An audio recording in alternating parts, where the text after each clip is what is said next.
Avec un sujet qui ne va pas plaire à l'extrême droite. Oui, parce qu'il tient en une phrase. Tenez-vous bien, notre système de santé français survit en grande partie grâce à des médecins africains. Alors on le sait depuis des années, la santé en France est en déréliction totale. Pas assez de médecins, pas assez de lits et surtout des déserts médicaux qui n'en finissent pas de s'agrandir. Les médecins français ne veulent plus s'y installer, donc ceux qui s'y collent, ce sont des médecins qui viennent du Cameroun, du Sénégal, du Bénin, des pays où la formation médicale historiquement est très bonne. On a voulu en parler avec eux, on en a contacté une vingtaine. Eh bien, tous nous ont répondu, désolé, on est débordés, on ne peut pas vous recevoir, on a trop de travail. Les médecins africains en France sont débordés. On s'est donc replié sur le secteur hospitalier qui lui aussi tient en grande partie grâce aux médecins étrangers. Direction donc Gonesse, dans le Val d'Oise. Abda avait rendez-vous avec le docteur Laborde, chef de service de l'hôpital. Bonjour docteur. Bonjour. Bonjour. Abda. Oui, enchanté. Vous pouvez prendre un masque? D'accord. On va se mettre tout de suite dans l'ambiance. Ouais. Merci de nous accueillir. Un masque sur le visage et c'est parti pour le tour du service.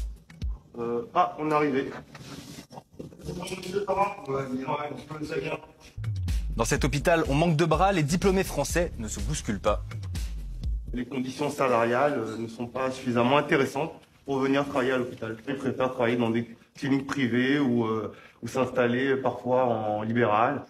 Résultat, ici, sur les 200 médecins, 80 viennent de l'étranger. Bon, voilà. Bonjour. Alors, je suis le docteur Bangoura, un des médecins du service et médecin rééducateur Vous venez d'où? de la Guinée. Et vous, docteur? Bonjour, moi c'est Dr Hubert Ouatoukaloussou, je viens de la République démocratique du Congo. Ça fait combien de temps que vous êtes ici? À l'hôpital? Oui. Ça fait 8 mois. Là, aujourd'hui, vous avez quoi? Vous avez une carte de séjour? J'ai une carte de séjour valable, bien sûr. Combien de temps? Donc, du coup, d'un an.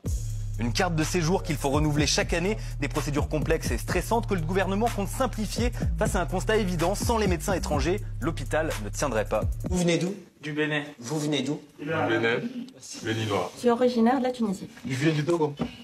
D'accord. Ça fait combien de temps que vous êtes là? Ça fait 6 ans. Ce neurologue travaille dans cet hôpital depuis 6 ans, donc il a un diplôme et travaille beaucoup. Il y a juste une petite différence avec ses collègues français. À diplôme égal, ce n'est pas la même rémunération. Donc il y a un bémol par rapport à cela. Si on veut faire venir des médecins ou un personnel soignant, qu'on puisse les payer au même taux d'égalité que les Français. Vous pensez que ça sera possible, ça?